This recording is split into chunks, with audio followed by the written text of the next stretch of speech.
Vous pourriez penser que votre tenue d'aéroport est inoffensive, confortable, pratique, peut-être même stylée. Mais ce que vous portez à l'aéroport en 2025 pourrait désormais vous faire être mis de côté, interrogé, voire refuser l'embarquement. Tout cela à cause de l'évolution des règles de la TSA dont la plupart des voyageurs n'entendent jamais parler. Des suites à capuche surdimensionnées au slogan provocateur. La TSA signale discrètement les vêtements qui suscitent la suspicion, même lorsque vous pensez qu'ils sont parfaitement normaux. Si ces informations vous aident à voyager plus intelligemment, n'hésitez pas à liker et vous abonner. Numéro 1. Le dilemme du sweat à capuche. Il est 5h45 à JFK. Vous êtes somnolent, tenant votre bagage à main, vêtu d'un gros sweat à capuche douillet. Celui qui cache vos écouteurs, garde votre passeport en sécurité dans la poche avant et sert même d'oreiller à la porte d'embarquement. Mais lorsque vous passez le scanner de sécurité, un agent de la TSA lève les yeux et vous fait signe de vous mettre de côté. Vous êtes confus. Vous ne transportez rien d'étrange. Mais le sweat à capuche... Voilà le problème. En 2025, la TSA a resserré son attention sur les vêtements d'extérieur volumineux et couvrants, en particulier ceux avec des capuches surdimensionnées, des poches cachées ou des doublures épaisses. Pourquoi ? Parce que ces articles peuvent facilement dissimuler de la contrebande, des armes non métalliques ou des technologies qui échappent aux scanners standards. Les suites à capuche posent un problème particulier, car la capuche elle-même peut gêner la reconnaissance faciale lors de la vérification d'identité et ralentir le suivi facial via les nouvelles caméras basées sur l'IA dans les grands aéroports. La plupart des voyageurs ne réalisent pas cela. Ils pensent que le sweat est juste une couche supplémentaire. Mais du point de vue de la TSA, c'est un angle mort visuel. Dans certains cas, les voyageurs ont même été invités à retirer ou à déboutonner leur sweat à capuche en public, ce qui entraîne inconfort et retard. Porter un sweat à capuche n'est pas illégal, mais cela peut absolument vous ralentir, vous faire rediriger vers un contrôle secondaire ou même retarder votre embarquement si le terminal est encombré. Et aux heures de pointe, chaque minute compte. Le conseil pour voyager intelligemment ? Portez des vêtements légers et ajustés, faciles à enlever et à passer au scanner. Laissez les suites à capuche pour l'arrivée à destination. Numéro 2, avertissement trop de peau. Il est 14h10 à Miami.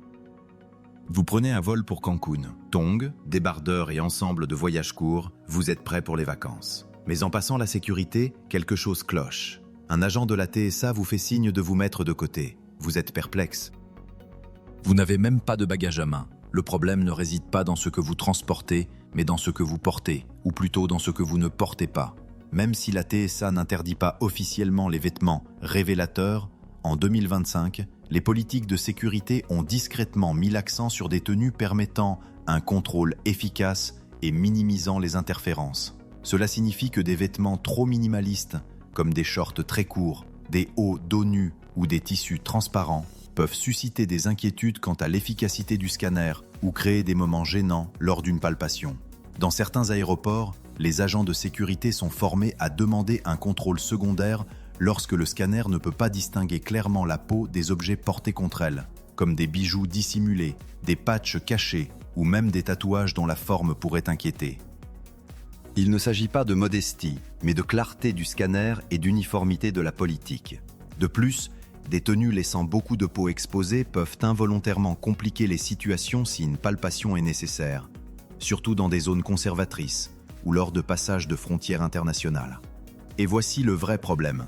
Si vous êtes mis de côté, le retard peut ne pas se limiter à quelques minutes. Vous pourriez être redirigé, rescanné, ou même devoir parler à un superviseur avant d'être autorisé à continuer. Vous voulez un passage plus fluide ? Optez pour des couches légères, respirantes, mais modestes.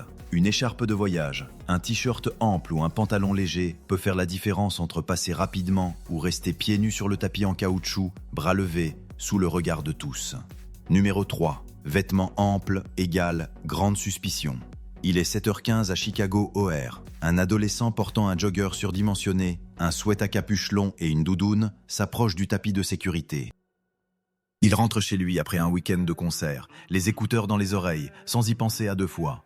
Mais après que le scanner corporel ait affiché un signal rouge sur sa taille et ses jambes, on lui demande de se mettre de côté, encore et encore. Quelque chose dans sa tenue déclenche des alertes. En 2025, Les vêtements amples et surdimensionnés sont devenus un déclencheur récurrent d'inquiétude pour la TSA. La raison ? Ces articles rendent plus difficile pour les scanners de détecter avec précision les objets dissimulés, notamment dans les plis, les poignets et les ceintures, où des matières interdites pourraient être cachées. La mode ample n'est pas illégale, mais à la sécurité aéroportuaire, c'est un facteur d'incertitude. Des articles comme des pantalons de survêtement trop larges, des pantalons cargo larges, des cardigans longs ou des jeans tombants ont entraîné de nombreux faux positifs. Dans certains cas, des contrebandiers ont intentionnellement utilisé des vêtements surdimensionnés pour cacher des objets dans des plis du corps, des chaussures ou des enveloppes de compression, ce qui a poussé la TSA à surveiller ces styles de plus près. Vous pourriez penser « je veux juste être à l'aise pendant le vol ». Et bien sûr, personne ne veut être coincé dans un jean skinny pendant 5 heures. Mais confort ne rime pas avec volumineux. Et voici le prix à payer. Si votre tenue suscite la suspicion, vous serez probablement soumis à une palpation complète du corps, à un contrôle des poches et éventuellement à un test par prélèvement des mains. Pas exactement l'expérience relax à l'aéroport que vous imaginiez. Astuce pro : choisissez des joggers ajustés, des tenues de sport ou des ensembles de voyage extensibles qui bougent avec vous tout en montrant la forme naturelle de votre corps au scanner. Vous pourrez superposer des vêtements après la sécurité, mais ne laissez pas votre tenue donner la mauvaise première impression. Numéro 4. Imprimé offensant ou controversé. Il est midi à Phoenix Sky Harbor.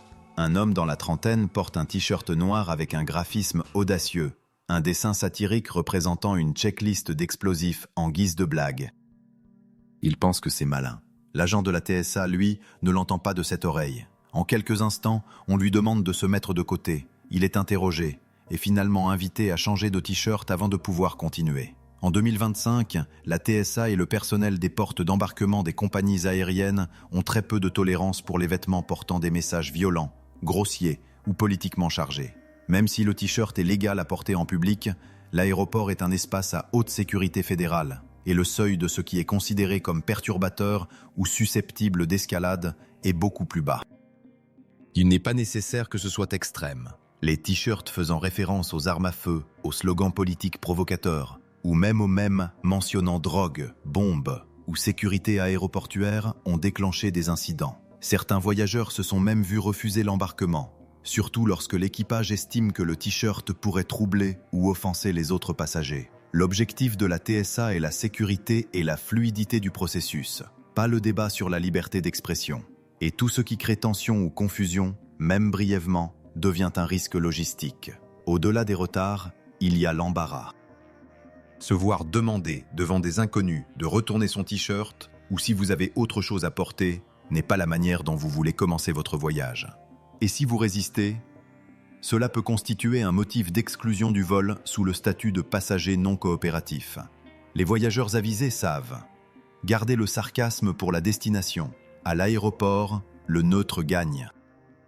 Les couleurs unies, les graphismes de voyage ou les logos d'équipe sont des valeurs sûres. Il ne s'agit pas de vous faire taire, il s'agit de vous faire monter dans l'avion sans tracas.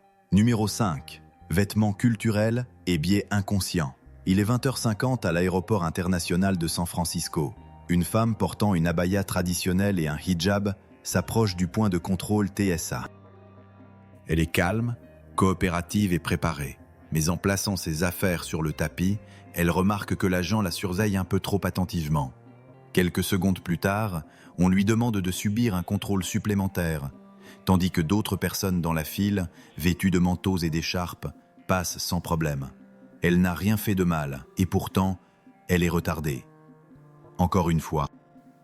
En 2025, la politique de la TSA stipule clairement : les contrôles ne doivent pas discriminer sur la base de la race, de la religion ou de la culture. Mais malgré la formation et la supervision officielle, les biais inconscients influencent encore discrètement la manière dont certains voyageurs sont traités. Les vêtements culturels ou religieux comme les turbans, saris, hijab, kimono ou robes peuvent attirer une attention supplémentaire, surtout si les agents ne sont pas familiers avec eux ou ne savent pas comment effectuer un contrôle respectueux. Les voyageurs portant des couvre-chefs peuvent se voir demander de les retirer ou de les ajuster en privé, ou subir une palpation si les scanners ne peuvent pas pénétrer certaines couches. Pour beaucoup, ces moments sont inconfortables, non pas à cause des vêtements, mais à cause des hypothèses derrière le contrôle supplémentaire. Cela a de l'importance non seulement sur le plan émotionnel, mais aussi pratique. Un contrôle supplémentaire peut entraîner des appels à l'embarquement manqué, du stress supplémentaire, et même un refus d'entrée si les tensions montent ou si des malentendus surviennent. Si vous portez des vêtements traditionnels pendant votre voyage, soyez proactif. Demandez un contrôle privé si nécessaire. Restez calme et connaissez vos droits.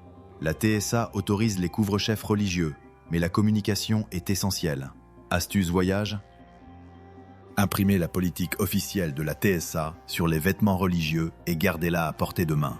Parfois, montrez que vous êtes informé est la protection la plus efficace qui soit. Dans le paysage aéroportuaire actuel, ce que vous portez parle plus fort que vous ne le pensez. Des sweats à capuche qui cachent votre visage aux slogans qui suscitent l'inquiétude, les vêtements peuvent devenir une raison de retard, d'inconfort, voire de refus d'embarquement. La TSA ne publie peut-être pas chaque nouvelle politique en première page, mais les règles évoluent, et la perception compte autant que l'objet lui-même.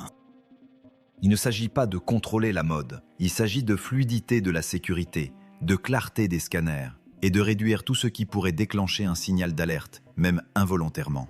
Alors la prochaine fois que vous préparez votre vol, souvenez-vous, habillez-vous pour la facilité, pas pour le risque. Choisissez des couches légères, modestes et faciles à scanner. Évitez les messages qui pourraient être mal interprétés et soyez prêt à communiquer calmement si votre tenue attire une attention supplémentaire. Restez informé. Fait la différence entre un voyage fluide et un mal de tête évitable. Qu'est-ce qui vous a le plus surpris parmi ces erreurs vestimentaires? Laissez un commentaire ci-dessous. Abonnez-vous pour rester à jour sur les dernières mises à jour de la TSA et voyager plus intelligemment à chaque vol.